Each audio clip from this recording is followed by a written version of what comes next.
እጅግ የምወዳችሁና የማከብራችሁ የቻናሌ ተከታዮች እንደምን አላችሁ? ዛሬ እንግዲህ አብዛኞቻችሁ በጠየቃችሁኝ ጥያቄ መሰረት ለጥያቄያችሁ መልስ ይዤ መጥቻለሁ። ምንድነው እሱ?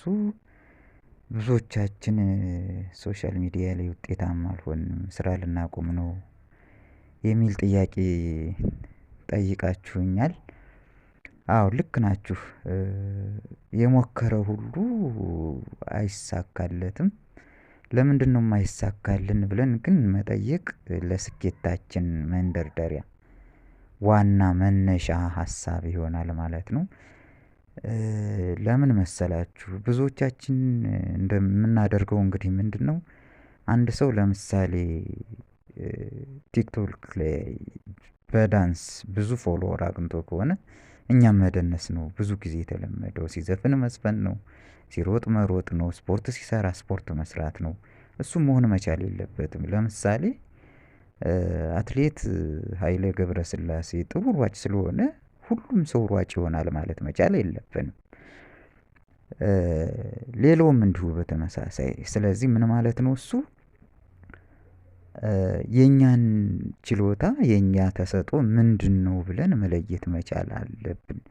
አሁን በተደጋጋሚ ቪዲዮ መልቀቅ አይደለም እኛን ውጤታማ የሚያደርገን። አንድ ቪዲዮ 30-40 ሚሊየን ተመልካች ያለው እኮ አለ። ስለበዛ አይደለም፣ ግን ተወዳጅና በብቃት ላይ ተመስርቶ የተሰራ ስለሆነ ነው። ስለዚህ አንድ ቀን ቆም ብለን የኛ ችሎታ ምንድነው የሚለውን አይተን በችሎታችን ብንሰማራ በአጭር ጊዜ ውስጥ ውጤታማ መሆን እንችላለን እንጂ ውጤታማ የሆኑ ሰዎችን እያየን እነሱ የሰሩትን መስራት ውጤታማ አያደርገንም። ቢኮዝ ያ እነዛን ሰዎች ውጤታማ ያደረጋቸው ስራ የነዛ ሰዎች ተሰጥኦ እንጂ የኛ አይደለም። ብዙ ዘፋኝ አለ ተሰጥኦ ያለው፣ የነዛ ዘፋኞች ግን የራሳቸው ነው ተሰጥኦ እንጂ የኛ ተሰጥኦ አይደለም። ሰው ስለዘፈነ እኛ መስፈን አንችልም። ሰው ስለሮጠ እኛ መሮጥ አንችልም። ስለዚህ ተሰጥኦአችንን በቅድሚያ ማወቅ ውጤታማ እንድንሆን ያደርገናል እንጂ አሁን በዚህ ሰዓት ሶሻል ሚዲያ ላይ ውጤታማ መሆን በጣም በጣም ቀላል ነገር ነው። ቢኮዝ እንደምታዩት ቲክቶክ አለ፣ ራሳችንን በቀላሉ የምናስተዋውቅበት። ዘን ብዙ ፎሎወር ካገኘን በኋላ ደግሞ ወደ ሌላዎች ወደ ፌስቡክ፣ ወደ ቴሌግራም፣ ሌሎችም ገብተን ውጤታማ መሆን የምንችልበት ነገር ቀላል ነው። ነገር ግን ትልቁ ድክመት ያለው ራሳችን ጋር ነው። እስቲ ሁላችንም ለራሳችን ቃል እንግባ። አንዴ ቆም ብለን እኔ ተሰጥኦዬ ምንድነው? እኔ በምን ዘርፍ ላይ ብሰማራ ውጤታማ እሆናለሁ? ብዙ ያልተነኩ ነገሮች አሉ እኮ እንዴ!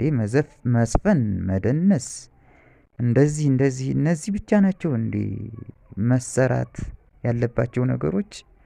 ያልተነኩ ነገሮችን እንንካ እስኪ እና እንሞክረው። የኛ ስጦታ በእነዚህ ባልተነኩ ነገሮች ላይ ሊሆን ስለሚችል እነሱ ላይ እንስራና ራሳችንን እንፈትሽ። ያኔ ውጤታማ እንሆናለን ማለት ነው። እንግዲህ ዛሬ ይሄን ካልኳችሁ ይብቃኝ። ሀሳቡን ተወደዳችሁት ሰብስክራይብ አድርጉ፣ አያስከፍልም፣ ነፃ ነው። ሰብስክራይብ ባደረጋችሁ ቁጥር ቀጣይ የምሰራቸው ቪዲዮዎች ይደርሳችኋል ነው እንጂ ሌላ ምንም እንትን የለውም። ሰብስክራይብ ያደረጋችሁ ደግሞ ላይክ አድርጉ። ላይክ ባደረጋችሁ ቁጥር ለሌሎች ሀሳቡ ይደርሳል ነው። እጅግ አመሰግናለሁ ዛሬ ስለነበረን ቆይታ። በቀጣይ እስከምንገናኝ መልካም ሁሉ ተመኘሁላችሁ። ባይ።